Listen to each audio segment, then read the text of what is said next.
I am Asian American, third generation to be more specific.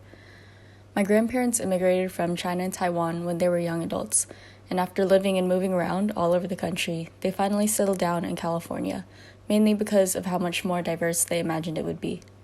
And after my parents met and decided to do the same, that was where my brother and I were eventually born. While growing up in California, I never really felt that I had to hide my identity from others.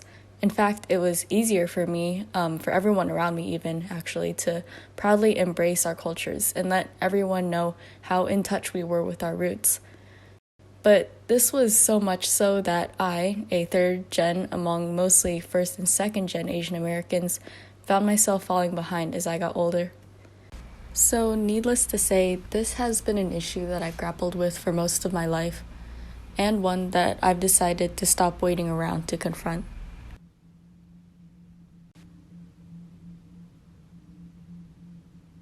Recording in progress. Recording in progress. Sorry. Do you guys have spring break? Are you guys going back for spring break or no? Or Mindy's home. Yeah. I don't have spring break. But you're still here, Mindy, right? Yeah. I can't drink boba anymore. Really? Yeah. Is it because, I don't know, what are your opinions on, words like whitewashed and Americanized? And do you think there's, a difference between those two? I feel like whitewashed comes with a negative connotation, while Americanized is more neutral. I don't know. I kind of want to disassociate from the term whitewashed because you're not becoming white. You're not becoming like white people. Okay, before I took this Asian American Cultural Studies class, I felt like it was more of a neutral term for me. But now after taking this class, it feels more like a assimilation. Just saying oh, you're an acceptable Asian because you're whitewashed. That kind of feeling. Okay, yeah.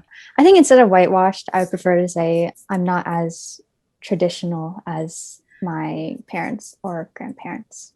I think that's how it works. Like that stereotype of Asian parents being really strict.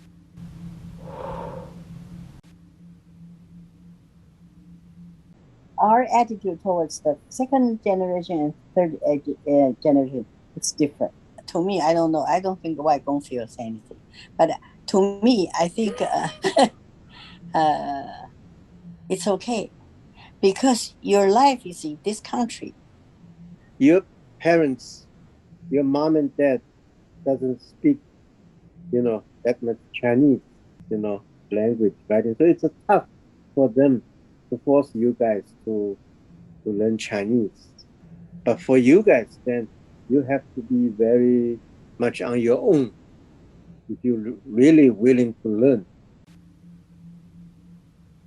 Sometimes I worry about you guys, did we have enough culture transfer to you guys? And did I share enough tradition? I felt really sad when you guys had to quit Chinese school, mainly because we couldn't keep up with the homework and I couldn't help you. So I think it's really difficult to learn a culture or learn a language unless you're immersed in it. And I think that's kind of out of our control. I think it's only natural that every generation is going to lose more and more of its culture. Well, is it lose their culture, or every generation will assimilate the culture that they're growing up in? Yeah.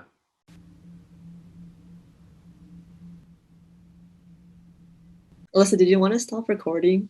Oh yeah.